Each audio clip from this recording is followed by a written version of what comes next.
All right. Good morning, all. Just in a minute. But a good morning. Good morning. Good morning and welcome everyone to our first Ōamaru committee. I'd just like to introduce our new independent members. For those that haven't met them, we have Graham Clark, Kevin Murdoch, and George Coucher. Yeah, no, sorry, George Coucher. Sorry, multitasking. So you're welcome to a new term of the Ōamaru committee, which is a bit of a broader remit from the harbour, which all three of you have been involved in.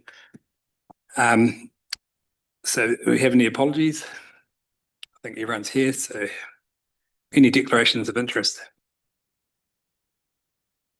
Yeah, employee at Road Metals, director at Whitestone Contracting, trustee on network marketing. Yeah.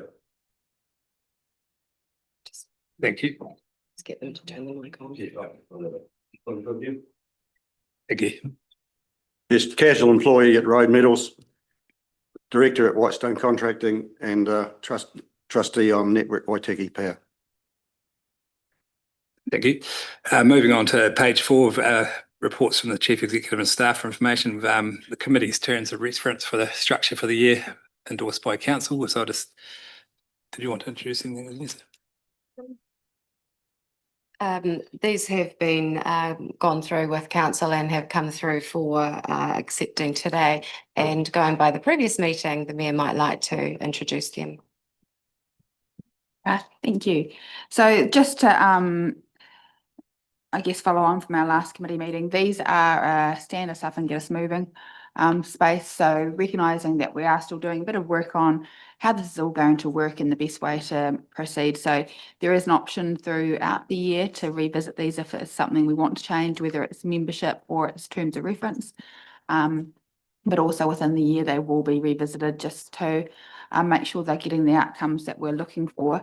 And essentially this one, what we've done is we've moved it wider than the harbour that we had last time, recognising that some of the conversations around CBD, around Ōamaru itself, we've got a lot of councillors involved here, but it's essentially trying to have a look at this under the lens a wee bit like a community board where there can be a wee bit more input by councillors on the direction of travel and things locally, and it gives us a bit of a sounding board as well. So I think it has the ability to be really beneficial in getting some conversations happening, and also can help just share the workload around the council table.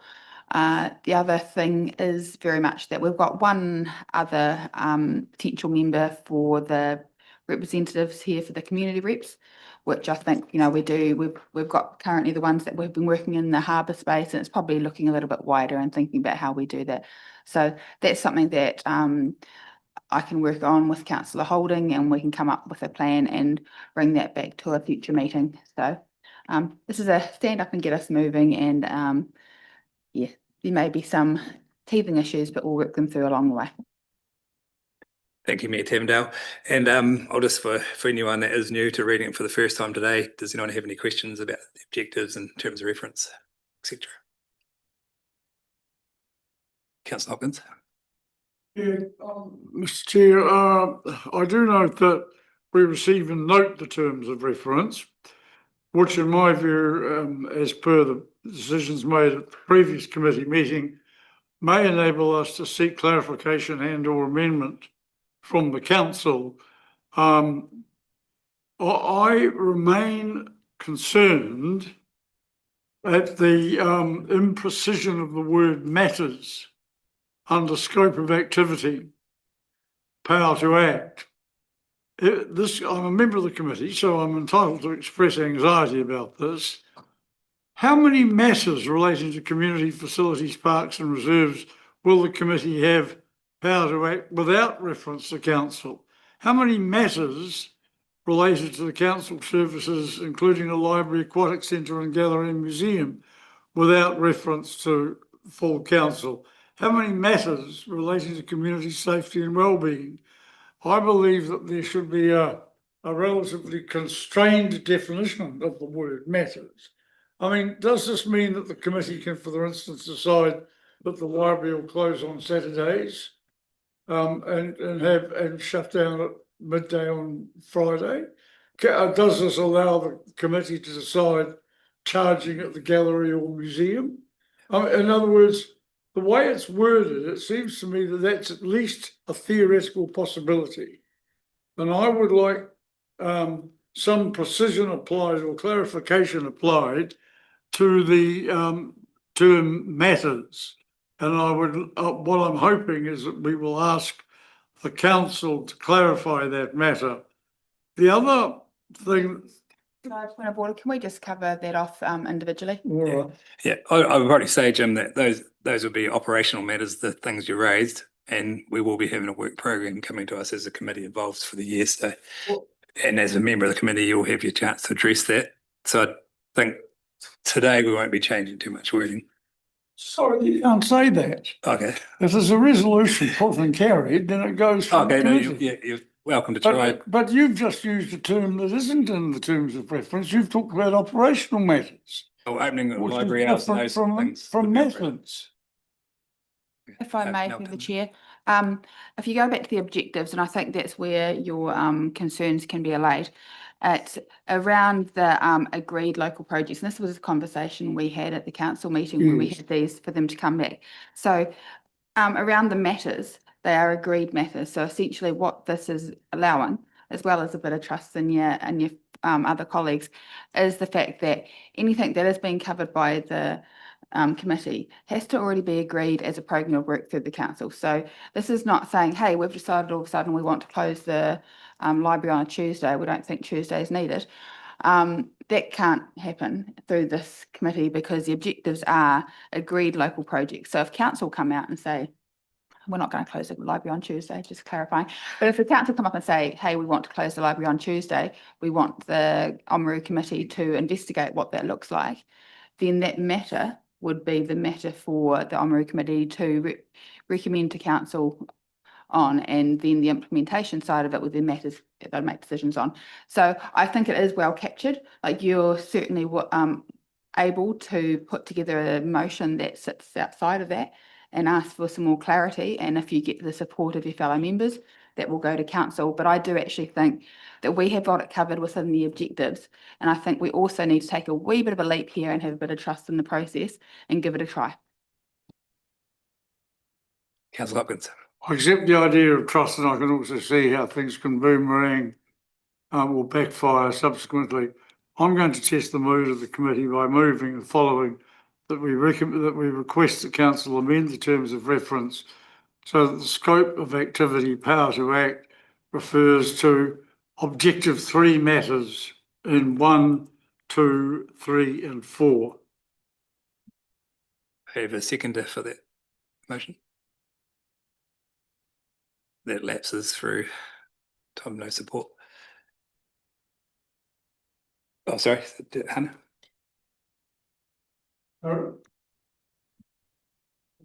Speak. You wanted to speak? Yeah, I just wanted to make a comment. I'm very comfortable with the way that the scope of activity, it needs to be just broad enough and general enough for us to be able to have good discussions, but also add the feedback and contribute to the overall overarching strategy as well. Thank you. Councillor Hopkins. Mr. Chair, I do have one other matter that I would like to actually ask members of the committee to consider. I would like to see, under appointment of independent members, I would like to see what is in the terms of, I would like to see us move to request that council amend the terms of reference as follows: the appointment of the independent members will be made each triennium following the year of the election and reviewed annually.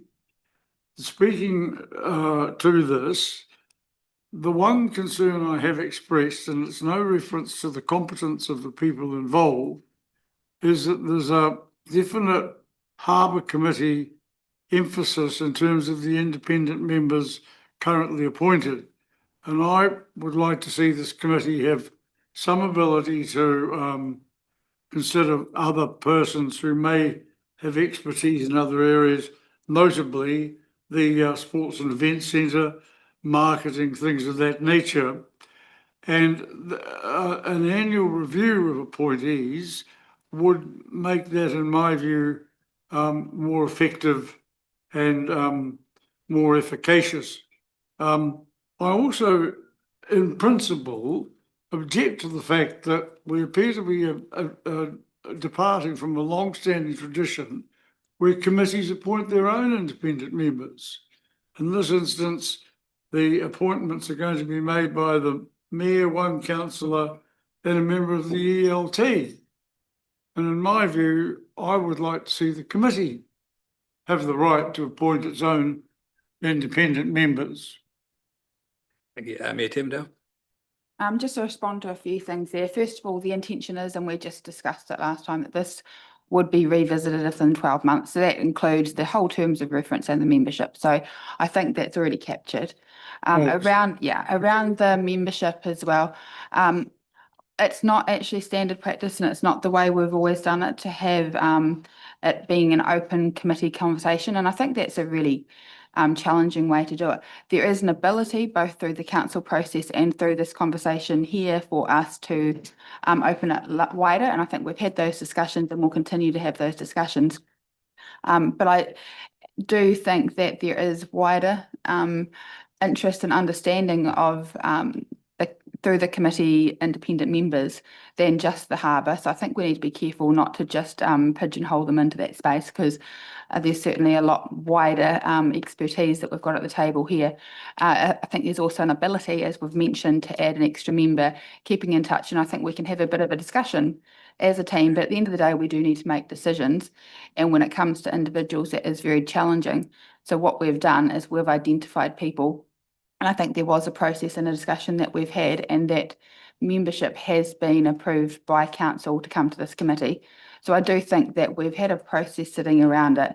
And again, I think we need to just be careful we don't have a committee discussing individuals and trying to come up with a plan for what the best setup of things is, because I don't think that's helpful, and it's actually not the way we've done it in the past. So I just want to be really clear on that. Thank you. Thank you. I'm supportive of the mayor's comments. I'm quite comfortable with the appointment process as is, and I think we just need to get this committee rolling and just work through the terms of reference with a view to review in a year's time, and then we can pick up anything that we do need to adjust. I think we should also be quite grateful for those that are coming in and providing that support and the independence for us. So there's a level of respect that we need to maintain as council as well. Thank you, Councillor Ryan. Thank you. I guess really just echoing the comments of Mayor Tavendale and Councillor Fanini Tatey. Yeah, I mean, I think it would be good to reassess, in 12 months' time, and I mean, look at a bit of a skills matrix, give the committee the chance to stand up and see what sort of things we're looking at, see where there may be gaps, or like Mayor Tavendale has mentioned before, like there is the potential to be bringing in people with specialist knowledge and skills when those issues come up. So I'm quite comfortable with where things are at. Mr. Coucher and then Mr. Lewis. Just speaking on behalf of myself personally, we have experience on a much wider field than just the harbour throughout the South Island, New Zealand. And I think I can comment for my colleagues here that they also have much wider experience. We're here in a voluntary position. So I think that you can review it any time you wish. But the experience of sitting here is quite incredible. Councillor Lewis. Yeah, I'd just like to echo actually what Mr. Kelch has said. I think there's a great deal of experience across the other side here, and we're very grateful for that. And I think also it's really important to acknowledge that whilst the three gentlemen have been on the Harbour Committee, that continuity is very important for this committee being stood up as well. I think I'm very comfortable with where we sit, and I think the ability for us to co-opt in knowledge as and when required is available as well. So I support this. Do we have any Councillor Hopkins? Question, Mr. Chair, as chair of the Harbour, a previous chair of the Harbour Committee, Yes. of which I've been a member for at least 3 or 4 terms, is it your recollection that that committee has in the past appointed its own independent members? It might have been before my time, but I believe the independent members, I'm not sure. I wasn't part of the appointment process when they happened, but someone else might be able to remind me. I think that probably answers your question right there. If, as a previous chair of this committee, you weren't involved in that process, then that was a process that was at that stage dictated by the mayor.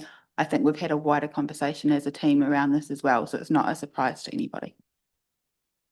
Yeah, thank you. Right, moving on to just the rest of the paper. There's any other questions or comments about the terms of reference? Would someone like to move that we receive? Thank you. Moved by Councillor Lewis, seconded Ms. Courtney Linwood. All those in favour? Very briefly, I would like to reiterate the point I made right at the start. The comments about appointing independent members were in no way a reflection on the competence, ability, commitment or service of the three people who have been appointed and will serve. Yeah, no, thank you. Yeah. All right. So next we're moving into a discussion. So temporary suspension of standing orders. If everyone can go to page 8 of the report. For the reasons being, I'll let Mrs. Bailey speak to that as you find your page. Yeah, just while you're looking for this, this item 5.1, I just wanted to reiterate that, this is an option given the large amount of time you spend in this room to be able to suspend standing orders and have a good, free and frank conversation when the situation requires it, rather than having to, go through workshops and committees and to try and expedite the process. So you'll see a bit more of this coming through, I think, in our term. Just wanted to highlight that at the beginning. So the recommendation is the committee agrees to temporarily suspend the orders with 21 to 28 for the general rules debate, general procedures, motions, amendments, revocation and procedural measures. Can I get a mover? Yes. Just a question. Obviously, it mentions no decisions may be made while standing orders are suspended, but then the next paper asks to seek direction. So I just wanted some clarity on what that looks like or what that means in practice. Yeah.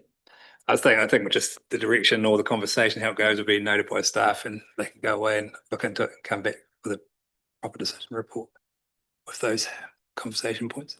Councillor Hopkins. Oh, no, is that Councillor Hopkins? Well, I'm sorry, I see no point in this.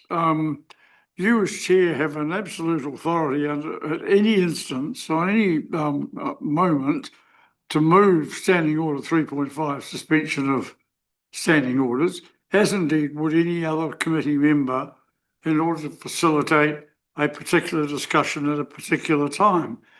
The way this is worded, we agree to temporarily suspend the following standing orders, but it then looks as though that temporary suspension is going to be in place on a sort of ongoing and permanent basis. And I would have thought that's ultra vires, amongst other things. It's either temporary or it's not. And if it's temporary, it relates to very specific matters on the agenda on a given day at a given time. Thanks, Councillor Hopkins. I think it is a temporary in the fact that it's to do with one discussion, which is the informal discussion on the harbour car park, which we'll discuss now. Mayor Tevendale.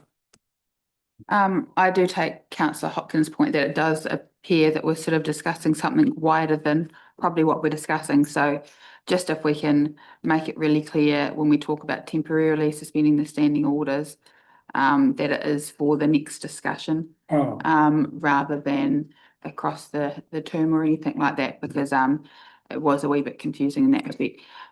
Because I take your point. I think standing orders certainly have their place in our meetings, but there's times when we should be and could be suspending them to so it's good conversation. Thanks, Mayor. Yeah, so just noted that for committee members that this is just relating to today's discussion on the harbour car park.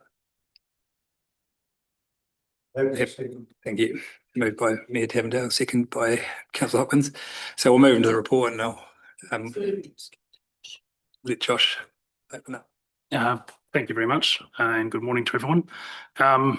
I appreciate the opportunity to be able to have a discussion with the newly formed Ōamaru committee with respect to this particular issue. It's an overhang, so to speak, from the Harbour Area Committee when it was in place. Whilst we were investigating the costs to install the car park to the eastern side of Scott's, there was some contamination found on site, which is yet to be remediated. So it's an outstanding risk for council. I would appreciate a little bit of guidance or, just understanding the sentiment in the room, on approach with respect to investments requirements within the annual plan. We've kind of got two options at the moment. We can go in and we can remediate the asbestos contamination issue, which at initial costs without impacting on the car park itself are estimated to be around $100,000. Or we can proceed with the project as we'd anticipated doing, which is currently sitting in the 28-29 financial year, and complete all of the car park works for approximately $350,000. I need to put in an initiative proposal for the annual plan process to try to get that investment, and I'm just wanting to know general sentiment in the room, which option I should be putting forward, or whether you'd like for me to submit both so that you can consider it through the process. Thanks, Josh. Just for procedural, is everyone comfortable that we suspend those standing orders? I'll just get a vote. We had a mover and second, so all those in favour? Thanks. That's carried. All right, we'll go to Councillor Lewis. Question for you, Josh, with regards to the remediation at a cost of 100,000. What is the forecast time that would actually last for, and would further works be required? So for the $100,000 bill, we'd be looking at removing the contaminated soils from the site completely, and then bringing in other soil to maintain the existing car park. So that would be in perpetuity. Whereas if we were to be incorporating it as part of the other project, we'd essentially take the existing contaminated soils, put them in a berm and plant it out. And we'd be able to cover some costs to then recreate the harbour, the car park at the same time. So if we do the first option, we're essentially probably spending a little bit more money than what we would have the second one. So it's just the value for money issue. And just a follow-up to that, what is the current state of that car parking area as it stands at the moment? How much life does it have left in it without having to move on to option two? It's an unsealed gravel car park at the moment. It's quite busy down there. The car park arrangement isn't particularly formal because there's no given line marking. There's quite a lot of congestion in the area. From a serviceability perspective, a little bit of extra gravel is going to keep it operating well enough. The pavement itself isn't in a poor condition. Being unsealed, it's relatively easy to maintain. It's just the, I suppose, amenity aesthetic issues was the desire primarily to upgrade it, as well as resolving some of those congestion problems. Councillor Linwood. Thank you. Sorry, just to clarify that I would abstain from voting, but I won't take part in the discussion just in case of any perceived conflict of interest, as I'm an employee of Scott's. Tavendale, then Councillor McCann. Just a couple of questions. First one being, I'm just trying to understand the risk around the asbestos content, because that's obviously the red flag here. That's meaning the conversation needs to be brought closer. Is that an issue around the dust that's been created and the health risks around that? Can you just talk through how high a risk you see that from a officer point of view? Sorry. Yes, carefully. So there are pieces of friable asbestos on the surface, or that have been found during the investigations. There is the risk that some fibres could blow in and around the area, and someone could inhale them. It is an open area, so the likelihood may not be particularly high, but I think we all know that when asbestosis occurs, it is a not nice condition for people. I see it as a high enough risk that I'm bringing it to the table today for discussion, and it's a risk that I'd rather not sit for 3 years until we do something about it. I appreciate that. And just supplementary, if I may, through the chair, just recognising it was a project that currently sat in the 28-29 long-term plan. Was that looking at being loan funded, and would it be suggested it's the same funding avenue now, or what was the intention sitting in behind that, and how do you think we look at funding this project? My recollection was that it was looking to be loan funded. There was a motion that was put forward previously where some of the harbour endowment funds could be used potentially, given that it doesn't collect an income source from the car park. I don't think that would be consistent with the endowment. I'd have to check with our finance team on the parameters of the endowment itself. So I would assume loan funding for now, unless there was an alternate funding source found. Yeah. Councillor McCone, then Councillor Downing, then Councillor Hopkins. Question, Josh. So has there been a site identified in amongst that area 4, or is that a general specific one? I've got 2 or 3 questions. So do you want them one at a time, or? Yes, one at a time would be great. Can you repeat the first question? Is there a site in area 4 that has been identified with the asbestos itself? So initial investigations found that it was confined within a given area, but there may be more as we start to dig, because we were just looking at surface level rather than doing much potholing. So yes, it is within area 4 at the moment. But as we were to start to remove the material, we'd have to do further testing to see how much more there might be within that given area. It looks as though there was a building on site that was demolished, and then just a whole lot of materials sat on the ground. But we won't know until we start digging.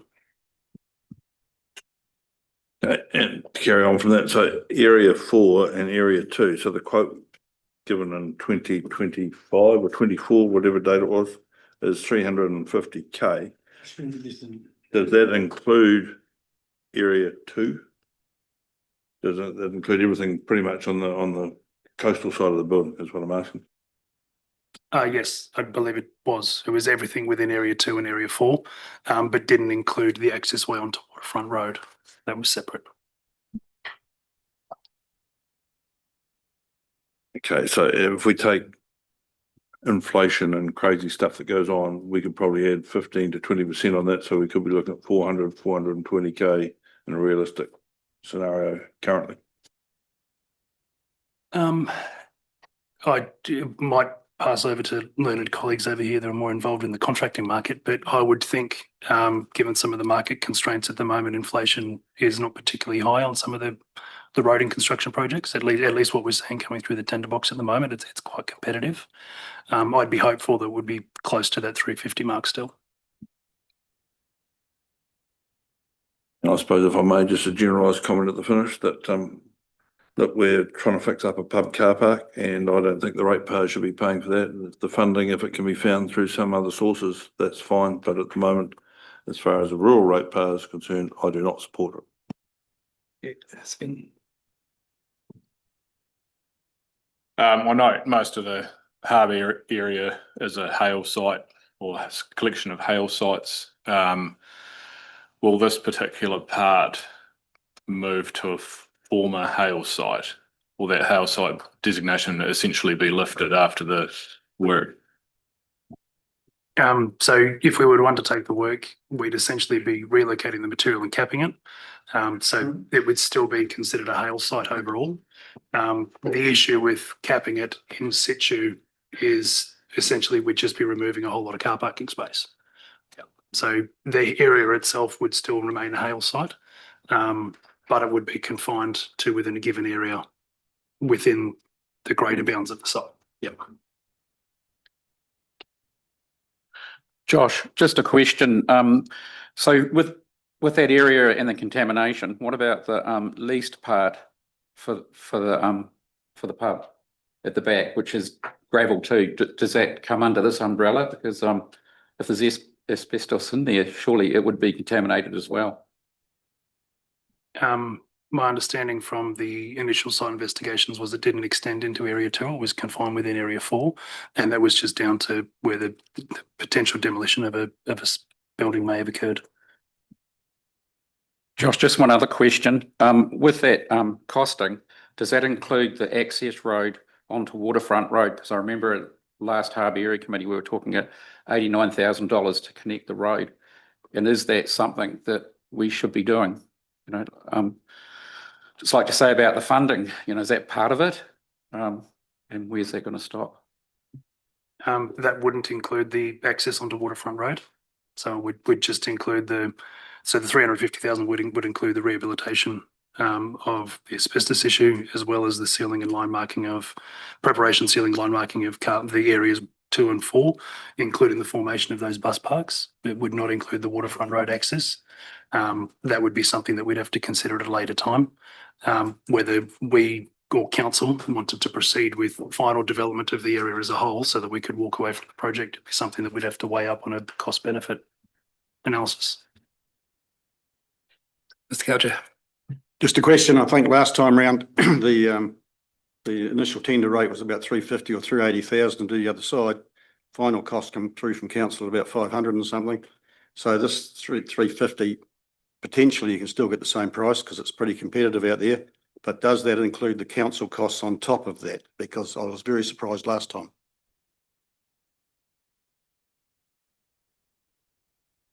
I would have to confirm figures for you and look at the numbers that came in through the tender box at the time. We have essentially lifted the costs directly over. Given we've already undertaken all of the design work and that was an expense under the initial project, given the specifications already been developed, given the contract was already developed, all of that would be costs under the initial project rather than having to redo those things. The only time would be a little bit of officer time to supervise the contract itself. So if we proceeded that way, I would anticipate that the overhead allocation wouldn't be particularly high. Councillor Hopkins. Yeah, Josh, a couple of questions. I think I heard you say that the asbestos may be a risk if there's wind blowing particular asbestos that's on the surface. And I'm not quite sure, it may have been a reference to potholes as well. You've said yourself that you've identified an area where it is, but you don't know where else it might be. Does that suggest that officers don't rate the risk particularly highly? Because if they did rate the risk particularly highly, they would clearly be compelled to find out the extent and magnitude of the problem as soon as possible. And supplementary to that, can you explain what you mean in the sentence at the end? Officers are required to seek investment to resolve the known risk of asbestos contamination. Are we compelled by some external agency to do some work in this area on this problem? You may have to remind me of your second question after I address the first, but I'll do my best. With respect to the first one, it was so when we undertook the site investigations, it was a matter of us looking at the site in its entirety. All of the car park to the western side as well as the eastern side of Scott's car park. We found an area where there was contamination, but we knew full well that we would have to remove a whole lot of the existing material because it wouldn't be suitable for pavement and relocate it from site. So we didn't do extensive investigations to determine exactly how much contaminated material there would be, because the cut and fill plan indicated that we'd have more than enough material to be able to do the berm that we wanted to do, as well as the plantings, etc. So there was a reuse plan. Since council made the decision not to continue the investment in that particular project, we haven't revisited it to try to revise the exact scope of the risk. And that's probably primarily down to cost control. There's no budget to do the work at the moment. So I'm trying not to expend money where I'm not allowed to expend money.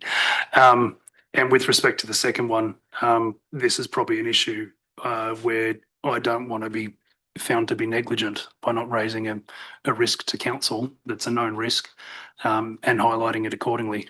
If you would, I don't want to be found negligent in not raising a risk to council that needs to be remediated. So that's my response around officers are required to seek investment. I don't want to be found negligent, so I'm seeking investment to resolve a risk. Who would find you negligent? If there was a health issue that was linked back to it, and council was found to have known about the issue and not dealt with it at all, I just concerned, that's all. Well, isn't that the nub of the matter? Is there today a health issue? And are you able to say, yes, there is, or no, as of the moment, it's still ambiguous? I would say at the moment it's still ambiguous. There is a risk that something can occur, but I'm not sure that something has occurred. Supplementary, if I may. Josh, why should this particular project at 100,000 or 350 be given, if you like, precedence and priority in terms of a recommendation to the council apropos of the annual plan? Why shouldn't it just take its place in the ranking of priorities and expenditures when we consider the annual plan at the appropriate time? It can. But the question that I'm asking today is which option, or would the Ōamaru committee like to consider both options, should be put forward to the annual plan? At the moment, there is no project that's being put in there. I'm seeking direction as to what's the appetite for investment in this particular area, because it is an amenity issue, which is within the confines of the Ōamaru committee. Yeah, I think you, Mayor Tavendale, then Councillor McCann.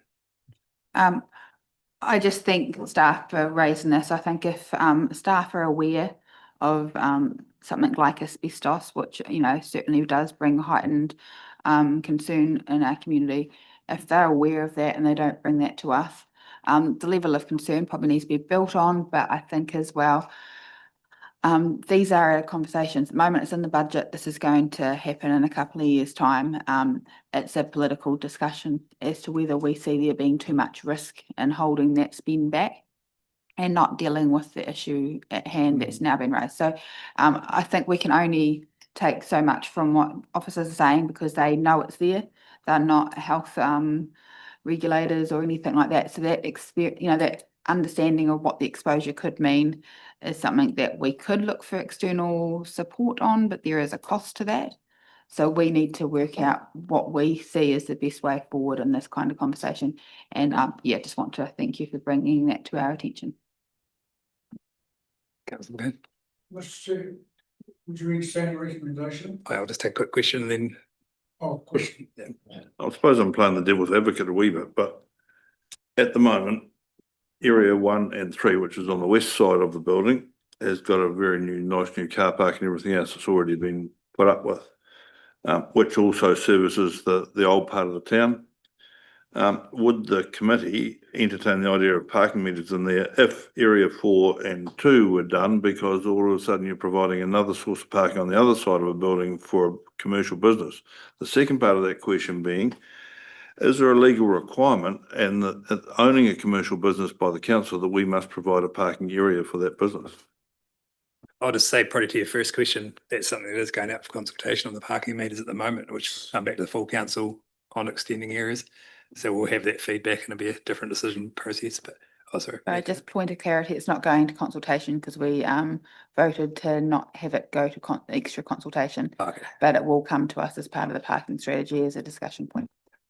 Yeah, and Councillor Hummers, I don't think we're taking any recommendations or movements or temporary suspended. Mr. Chair, I'd like to move that the Ōamaru committee recommends to council the inclusion of $100,000 budget in the 2026-27 annual plan for potential asbestos remediation in the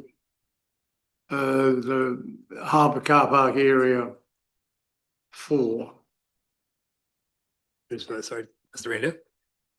My apologies for interrupting there. I recognise that John's second question wasn't answered. The car park area as a whole doesn't just service that particular business. It does service the entirety of the harbour area, which includes all of the businesses along Harbour Street itself, as well as Park Wharf area, etc., etc. It isn't purely just for that particular business, though obviously there is a large number of customers that do attend to that site, which I would hope that council's lease fees, etc., more than compensate for that. Sorry, cheeky. To the second point, I don't believe that we need a particular recommendation or a motion that's put forward, at least formally, and given the suspension of standing orders, I don't believe that we can. But very, very happy to hear whether the rest of the Ōamaru committee agree with Jim's sentiment or not. Mayor Tavendale. Oh, sorry. I'll just clarify something. I've only moved that because you said what you're really asking for us from us today is a signal as to whether we think 350 or 100,000 should go into the annual plan. And in response to your suggestion that that's what you're looking for, I've tried to facilitate it. Sorry, I do appreciate that. I suppose it's whether it's a formal motion that's put forward in the manner that you did, or just an indication from the group. Mayor Tevendale, then Councillor Ryan, then we'll address that. Just having a mind blank moment and just want to raise a conflict I do have in the space, which is around owning a shop in that area. So that's a wee bit remiss of me. But yeah, I think that when it comes down to it, and any voting in this conversation needs to be something I step out of the conversation on. But I guess my question to Councillor Hopkins around the 100,000 is, if we're then going to redo and do the whole project 2 years later, is that good use of money? And that's probably a question. And I guess when it comes to not needing a recommendation per se, that's the kind of information I'd be looking at. How can we fund this project, either or, whether it's the 100,000 or $350,000? How much of it would need to be spent to do the rest of the project in 2 years' time? So if we did the 100,000 and it was split, and then we went on and did the project 2 years later, how much of that is being redone and is going to be a higher cost as a result? So just kind of understanding what those breakdowns are would be really helpful.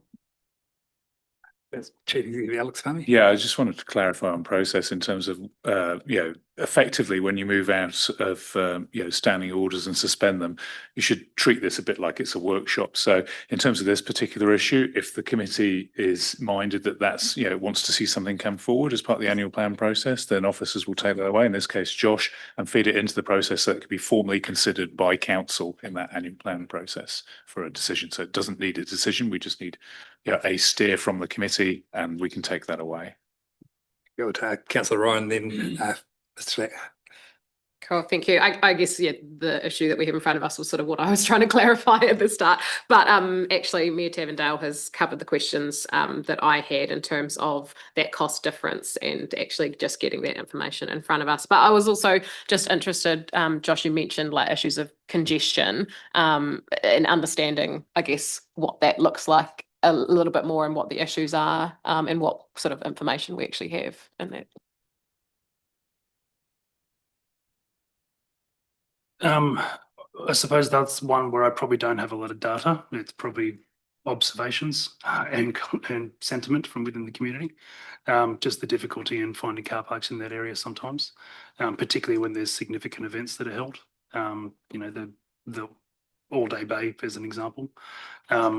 That has been resolved somewhat with the work on the western side car park. But I think if anyone heads down there on a farmer's market day, you can see that car park's already quite full. And there is quite a lot of overflow car parking on grass berms and verges, and even the roadway itself. So yeah, I think that's one that might be a visit for everyone on a Sunday to have a look, rather than necessarily data that I can provide. Councillor Slack.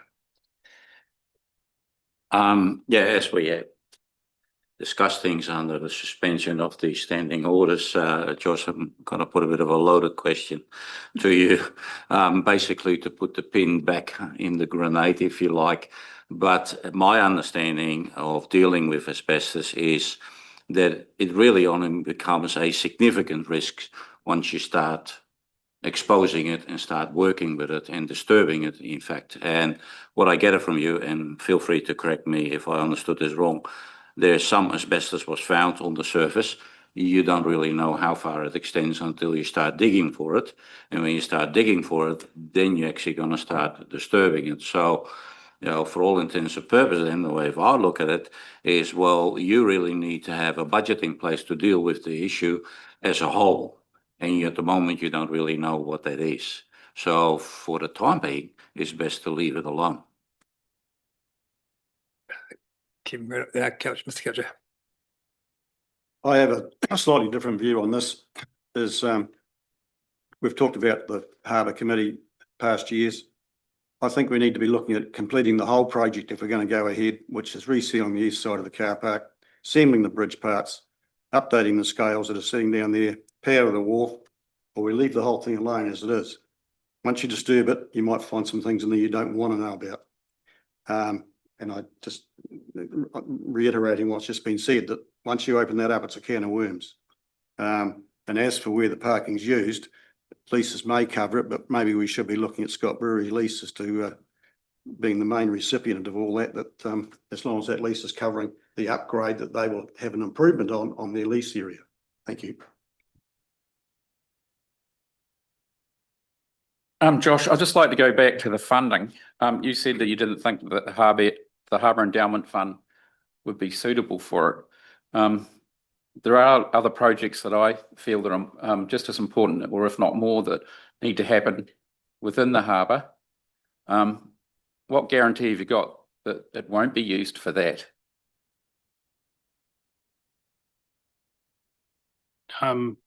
That's probably a matter for the council to consider as far as funding sources rather than myself. As I said before, I'd have to check the terms of the Harbour Endowment and when we're able to use those funds and when we're not. And then council would have to make a recommendation or make a decision as to what the funding source for any project might be. I recognise that there are limited funds available within the Harbour Endowment, and the intention was that it was to invest in things that would then derive an income for council in perpetuity, so that they wouldn't be squandered on matters that didn't bring an income. It wasn't supposed to be to offset operational costs. But in this case, depending on the way that it was done and paid parking meters, etc., there could be a case that could be made where the funding could be used, but that's something for council to consider later on. Thank you, Josh. And just another question. Should we be spending some money on looking into how bad the asbestos is and what the risk really is, instead of I think it's bad? Yes, we can do further site investigations. I don't currently have a budget for it, but I can find some somewhere, I'm sure. To resolve the issue, we were looking at digging down 300 to 350 mil and removing that material off site at a cost of about $100,000 to do further investigations and potholing, etc. The cost could, be in the order of $15,000. So it's whether we want to do more investigation to then find the problem that needs to be resolved, or whether we just want to resolve the problem. Councillor Townend. Just further to that, it's obviously a hail site already. Have we got access to the reports that led the regional council to designate it as such? And does that help us with the risk assessment? I would have to look into that. I haven't looked into whether we have access to those reports or whether they're available in our systems, or we'd have to request them from RC.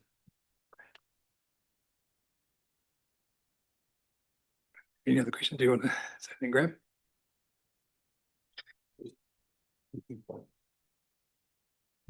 I had a couple of things. Does that mean that any excavation that happens in that area that's been identified, like I'm just looking at the old bridge structure that's there, and if there had to be some excavation done there, does that, what's the consequence there? Yep. So until the risk is remediated, any work that happens in that area will have to have an asbestos management plan tied to it, to ensure that we've adequately assessed the risks and there's adequate controls in place to ensure that there isn't a risk to any workers that may be working in or about that area. And on a different subject, the money that I personally, I see the money that should be spent in another area there, maybe on Holmes Wharf, just with lighting and power. Will we have an update on other competing projects in the area for this committee at some point, or works that are continuing or haven't continued, or just as a re-update for new members? I don't have an answer for that. I suppose I'm concerned with resolving this particular issue that is within my remit, and I don't really want to comment on what may be coming from services. Okay. Do you have other questions, Councillor Hopkins? Mr. Chair, you've got two options at the moment. I would have thought one is that you can come out of, you can move that we revoke the temporary suspension of standing orders and either vote on the matter or simply proceed with the remainder of the agenda of the meeting. Those are the two options in front of us. Alec has said that, Mr. Bumley has said that having suspended standing orders, we're effectively in a workshop, ergo we can't at this point make a decision. I would make the very general comment that in my view, business as usual is off the table. And that's a message that has to be sent to everyone in this room, in this community and in this country. The rates cuts, yes, a couple of years down the road, but we're expected to apply the rate cut principle soon. I tell you now, if we say, oh, spend 350 to reseal the car park at the harbour, it will not survive the annual plan process. I bet that now. It won't get there because we can't afford it. Look at the stuff that Sven talked about this morning with regard to water. And look at what the rates are going to be anyway. Yeah. Well, We I have think to be realistic. Well, that'll be a discussion for another day, but I was just Exactly. trying to give everyone the time to ask questions on this report today and put in a bit of direction, Well, which do I you want to- think they have. So I'll just ask Josh, and following, I think we've established there is a risk down there, perceived or real, that does need dealt to at some point with the budget. Is there any other direction you're happy with what you've heard today to proceed? No, look, I think I'm happy enough with what I've heard today. I'll do some further numbers and see how much of a saving there might be to Mayor Tavendale's point around staging the project, and how much of a saving that might be, and then try to put an initiative in for the annual plan in accordance with that. Yeah. Thank you Thanks very for much. Hopefully I was able to answer all your questions. Apologies if I was lacking any detail.